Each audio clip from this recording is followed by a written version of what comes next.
사랑하는 교우 여러분, 오늘 성경의 말씀은 우리의 인생을 건물을 짓는 일에 비유해서 말씀해 주고 있습니다. 예수님께서도 우리들의 삶을 이 건축하는 일에 비유하신 적이 있지 않습니까? 오늘 말씀을 보면 사도 바울이 그리스도인의 삶을 이 건물 짓는 것에 비유하면서 하나님께서 우리에게 귀한 인생을 주신 이유는 아름다운 인생의 집을 짓기 위한 것이라고 이렇게 말씀해 주고 있습니다. 인생을 건축하는 일에 비유하는 이유는 무엇입니까? 그것은 값진 인생은 저절로 사라지는 것이 아니라 이 건물을 지어가는 것처럼 우리의 계획과 이 수고를 통해서 세워지는 것이기 때문에 그렇습니다.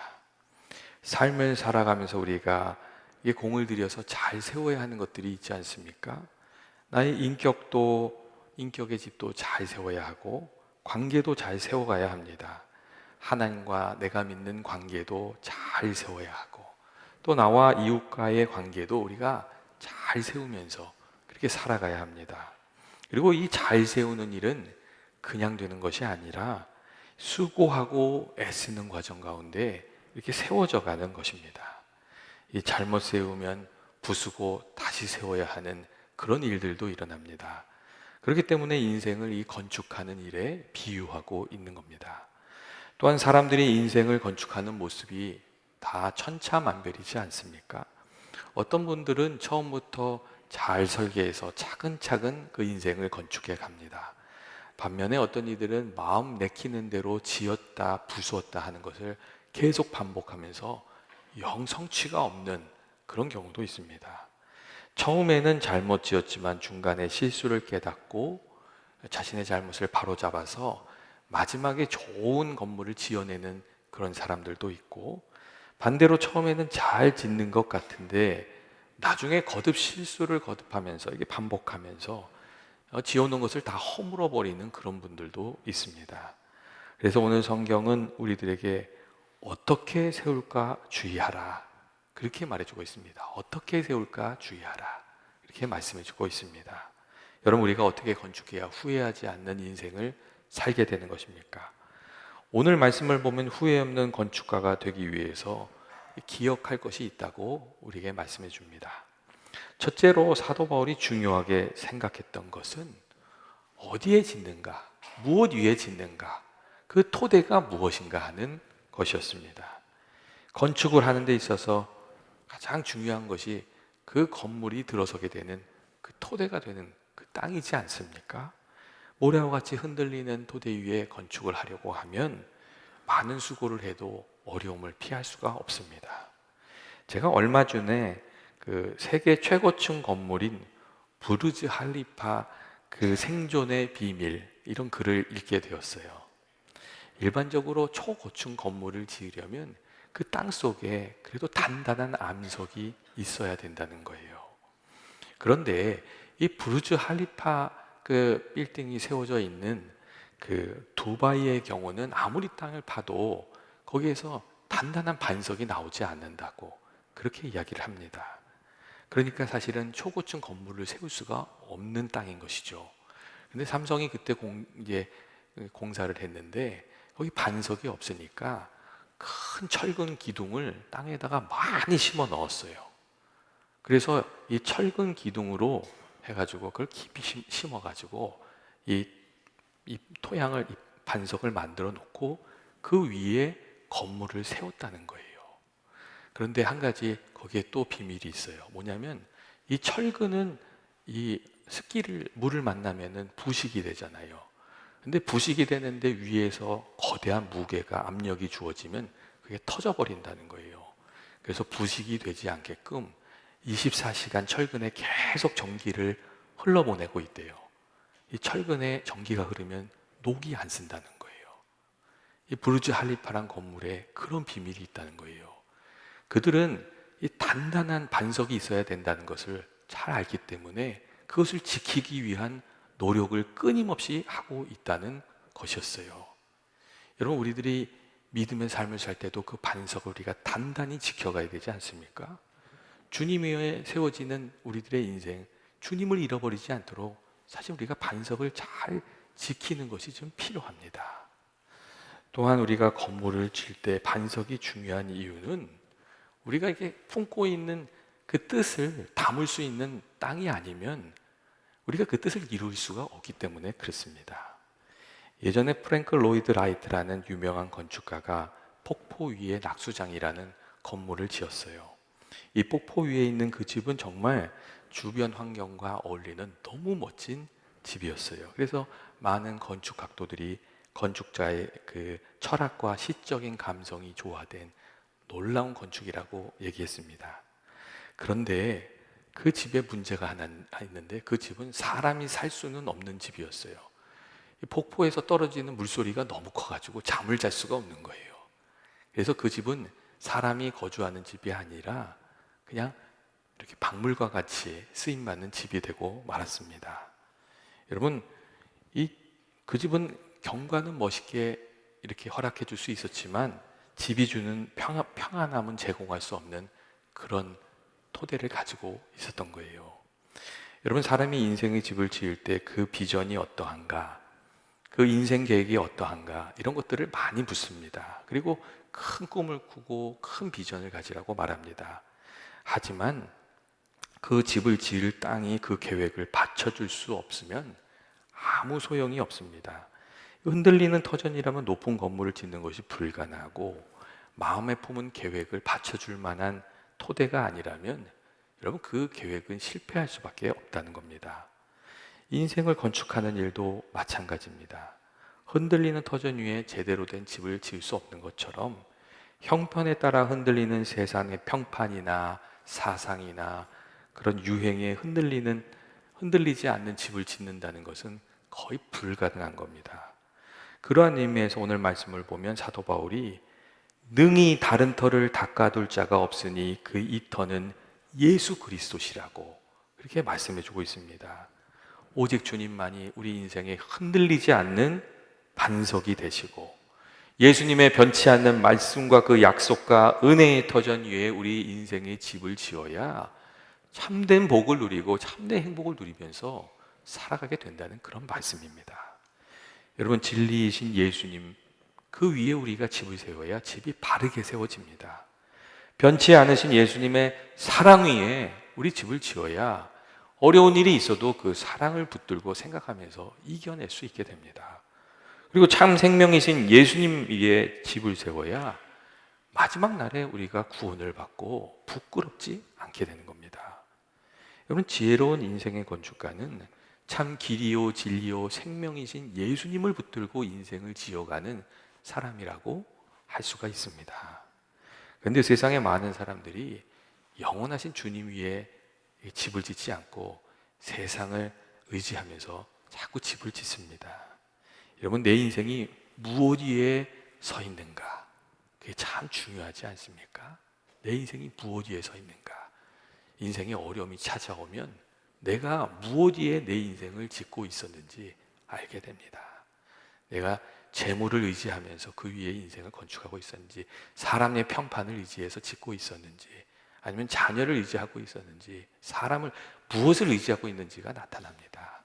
근데 이 세상에 있는 이런 것들은 다 언젠가 한 번씩 흔들리게 되고, 이 세상의 것에 우리가 마음을 붙이고 있으면 그때 우리 인생이 다 흔들릴 수밖에 없는 겁니다. 세상에 재물이 얼마나 허망해질 수 있는지, 연예인들의 인기가 얼마나 신기루 같은지, 또 그 권력이 얼마나 바람과 같이 무상한 것인지 우리가 많이 보지 않습니까? 그렇기 때문에 성경은 세상이 아니라 어제나 오늘이나 영원토록 동일하신 주님 위에 인생을 건축하라고, 주님을 붙들고 살아가라고 그렇게 말씀해 주고 있습니다. 둘째로, 우리가 후회 없는 인생의 건축가가 되려면 여러분, 집을 짓는 그 방식도 참 중요합니다. 오늘 말씀을 보면 사도 바울이 뭐라고 얘기하냐면, 하나님이 주신 은혜를 따라 지혜로운 건축자와 같이 자기는 터를 닦는 일을 했다, 그렇게 이야기하고 있습니다. 그리고 다른 믿는 이들에게 또 각각 어떻게 세울지를 주의하여 살펴보라고 그렇게 말씀하고 있습니다. 사도 바울은 어떻게 집을 짓는 일을 했던 것입니까? 하나님께서 베풀어 주신 은혜를 생각하며 감사하는 자세로 인생의 집을 지으려고 애쓰고 있었습니다. 사도 바울은 늘 자신에게 베풀어 주신 은혜를 생각했습니다. 하나님을 대적했지만 용서해 주셨던 그 하나님의 은혜, 그리고 그렇게 부족한 자신을 용서해 주셨을 뿐만 아니라 일꾼으로 불러주셨던 은혜, 그리고 하나님께 간구할 때마다, 어려움이 닥칠 때마다 하나님이 도움이 되어 주셨던 그 은혜, 그 은혜를 생각하면서 자신의 인생의 집을 건축해 나갔습니다. 그래서 사도 바울은 그 인생에 감사가 많았고 불평이 없었습니다. 사도 바울의 삶에 어려움이 없었던 것이 아니에요. 하지만 그 모든 어려움을 이기고 정말 좋은 인생의 집을 마무리할 수 있었던 것은 그가 주신 은혜를 감사하면서 이게 인생의 집을 지어가고 있었기 때문입니다. 여러분, 세상에는 감사로 인생의 집을 지어가는 사람이 있고 늘 불평과 불만으로 인생의 집을 짓는 사람이 있습니다. 여러분, 감사로 집을 짓게 되면 하나님께서 주신 기회와 은혜를 헛되이 낭비하지 않게 됩니다. 여러분, 감사로 우리가 받게 되면 이렇게 버릴 것이 없어요. 하나님이 주신 좋은 것을 감사로 받으면 그게 더 큰 은혜가 돼요. 그리고 좀 나쁜 것도 우리가 감사로 받으면 그것으로 인해서 더 좋은 쪽으로 나아갈 수 있는 그 길이 열립니다. 누가 이렇게 우리의 삶을 도전하고 이렇게 우리에게 어떤 잘못을 지적할 때 그것도 우리가 감사로 받으면 더 좋게 나아갈 수 있는 기회를 얻게 되잖아요. 우리가 감사로 받고 감사로 인생을 지으려고 하면 정말 버릴 것이 없습니다.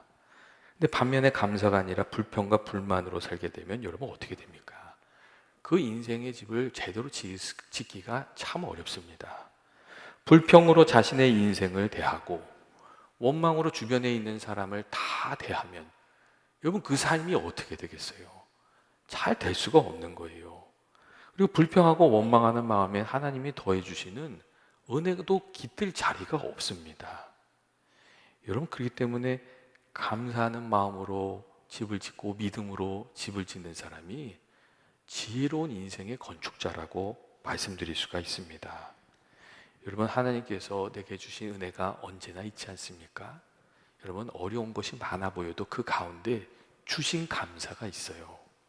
그리고 그 감사를 잘 키워가는 사람이 지혜로운 인생의 건축자예요. 근데 많은 사람이 우리 인간이 부패한 심령을 가지고 있어서 주신 은혜를 보지 못하고 왜 불평거리, 원망거리만 찾는 거예요. 그래서 주신 은혜를 키워서 그 불평과 원망을 다 덮어내지를 못합니다. 예, 어리석은 건축가의 모습으로 살아가게 있는 것이죠. 여러분, 불평이나 원망이나 시기나 질투가 주신 은혜를 다 덮지 않도록 우리가 좀 주의하여 깨어있을 필요가 있습니다. 셋째로, 사도 바울은 인생의 집을 지을 때 좋은 자재를 골라서 정성껏 지어야 한다고 그렇게 말씀하고 있습니다.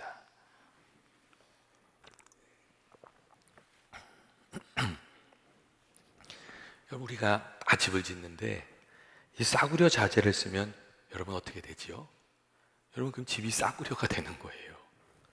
근데 반면에 우리가 귀한 자재를 선택해서 이 집을 지으면 집이 견고해지고 거기에 품격이 있게 되는 거예요. 그래서 우리가 인생의 집을 지을 때도 어떤 자재를 사용하냐 하는 것이 너무 중요한 것이죠. 여러분, 우리들의 인격을 아름답게 만드는 재료들이 있고 전하고 추하게 만드는 그런 재료들이 있지 않습니까? 사랑이나 격려나 인내나 관용과 같은 것들을 내 인생을 짓는 데 자꾸 사용하면 그 인격이 아름답게 세워집니다. 반면에 험한 말이나 세속적인 모습이나 부끄러운 행동을 우리가 자꾸 하게 되면 인격이 추하게 망가지고 맙니다.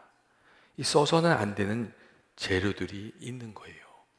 여러분, 신앙을 세워가는 데도 마찬가지 아닙니까? 신앙을 아름답게 만드는 재료들이 있고 형편없이 만드는 그런 재료들이 있습니다. 내 신앙에 붙이면 좋은 것이 있고 붙이면 부끄럽게 되는 것들이 있는 거예요. 여러분, 그런 것들은 사용하면 안 되는 것이죠. 12절 말씀을 보면 사람들이 금이나 은이나 보석이나 나무나 풀이나 지푸로 집을 세우고 있다는 말씀이 있습니다. 그리고 사도 바울은 마지막 날에 하나님께서 우리가 어떻게 집을 지었는지 평가하시는 때가 있는데 그때 불로 평가하는 때가 찾아온다고 그렇게 말합니다. 불로 평가를 받을 때 불을 통과해서 남은 것이 있으면 그것이 우리에게 귀한 상급이 되는데, 반대로 불을 통과했을 때 남은 것이 없으면 구원은 받겠지만 불 가운데 받는 것 같이 부끄러운 것이 될 것이라고 그렇게 말씀해 주고 있습니다. 여러분, 집을 열심히 짓는 것도 중요한데 잘 지어야 된다는 이야기죠. 크고 화려하게 짓는 것이 중요한 것이 아니라 불시험을 받을 때 남는 것이 있도록 짓는 것이 중요하다고 그렇게 이야기해 주고 있습니다. 여러분, 인생도 가정도 그리고 교회도 불에 타지 않는 귀한 재료로 지어져야 하지 않습니까? 우리 인생이 하나님 보시기에 귀한 재료들로 이렇게 채워져야 됩니다. 아름다운 말과 행동으로, 참된 믿음으로, 겸손으로, 용기로, 이런 불에 타지 않는 재료로 우리가 이 인생을 지어가야 됩니다. 여러분, 교회도 마찬가지 아닙니까? 하나님의 말씀과 사랑과 헌신과 관용과 같은 그런 귀한 것들로 교회를 세워가야 됩니다. 그리고 여러분, 언제나 정성이 중요해요. 이 정성이 중요해요. 이 지을 때 정성이 중요해요. 정성이 없는 것들은 좋은 결과를 내기가 어렵기 때문에 그렇습니다. 여러분, 사랑은 귀한 것이죠. 근데 사랑을 실천할 때도 거기에 정성이 있어야 되는 거예요. 여러분, 다른 사람을 섬기는 선한 일을 할 때도 거기 정성이 필요합니다.